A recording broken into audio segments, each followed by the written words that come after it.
مساء الفل، ازيكم عاملين؟ كان كلمتين كده عن ماتش المنتخب.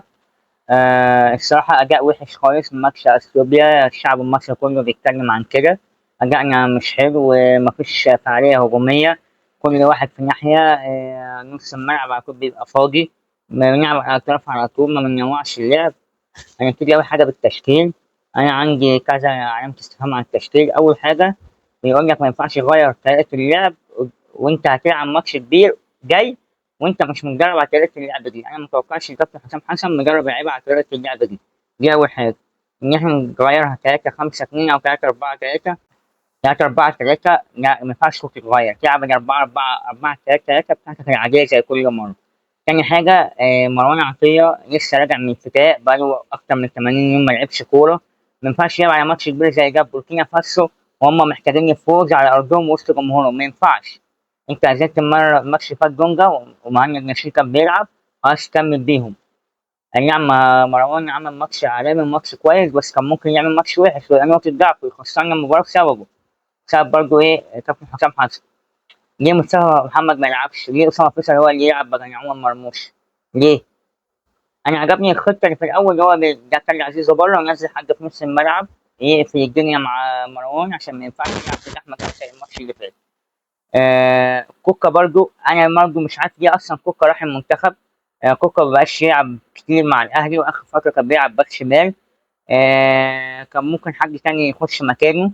وكان ممكن يلعب بنص الملعب مهند ناشئين ومروان، هيلعب مروان يعني، او دونجا ومهند ناشئين، او دونجا ومروان، بس ما لعبش كوكا. كوكا برضه كان نقطة ضعف. أسامة فيصل نزل بدل مرموش. لا، فكر مصطفى محمد نزل، مش عارف ايه ما بينهم وما بين بعض، واكيد في مشكلة ما بينهم. عشان كده كابتن حسام حسن ما لعبش مصطفى محمد. هتقول لي مصطفى محمد نزل ضيع 3 أجوان، هقول لك بس هو اصلا اسامه فيصل ضيع كام فرصه؟ ده يدل على تمركز اللاعب الصح، وهو متابع صح ومكمل. وطبعا نوازل في جاه حاجه و80 لسه ما خدش حساسيه المباراه. المباراه بره الارض صعبه كبيره. طبعا لازم يضيع.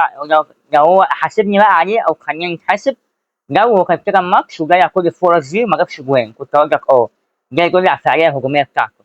اسامه فيصل كذا كورة فوق كان يخدع فيها وياخد الكورة التانية عشان يبقى محطة أو يفتح مساحات لزمايله، ما كانش بيباصي صح.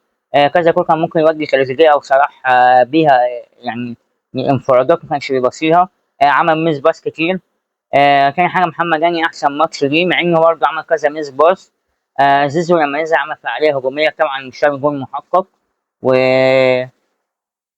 وعمل هو الكرة العرضية بتاعت مصطفى محمد.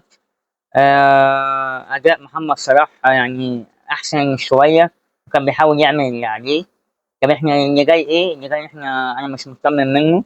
هنخرج من أفريقيا، باين كده بالأداء هنخرج من أفريقيا من أي منتخب كبير معانا في المجموعة. وحتى لو صعدنا من دور المجموعات مش هنكمل. لازم يجي لنا مدير فني أجنبي سي عالي، ماسك منتخبات وحقق معاهم نجاحات، يمسك المنتخب يخش بينا كأس العالم، ولو ينفع كمان يخش بينا أفريقيا. بس طبعا عشان كابتن حسام حسن يعتبر صعد، احنا نسينا نقطة واحدة الماتش الجاي قدام جيبوتي في جيبوتي. اللي هو هيبقى في المغرب يعني. لو كسبناه أو تعادلنا هنصعد خلاص، يعتبر احنا صعدنا. جيبوتي أصلا معاش غير نقطة واحدة. فكابتن حسام حسن يمسك لغاية أفريقيا اللي هي في شهر يناير أو شهر فبراير. نفسنا بس مدرب كبير مكانه. اللعيبة دي نعملها أحسن من كده. ده أقوى جيل محترفين شفته منتخب مصر من ساعة ما ابتدينا أشاهد كورة. من زمان أوي ما جالناش محترفين بالقوة دي، بالدوريات دي، بالكثرة دي. ف لا يعني نفسنا أحسن من كده. وألف مبروك لكل الشعب المصري، يعتبر صعدنا. أصلا الصعود للمونديال في الفترة دي بقى عادي، 48 فرقة، أي حد بيكسبنا ماتشين هيصعد. والسلام. لو عجبك الفيديو متنساش تعمل لايك وسبسكرايب وشير. سلام.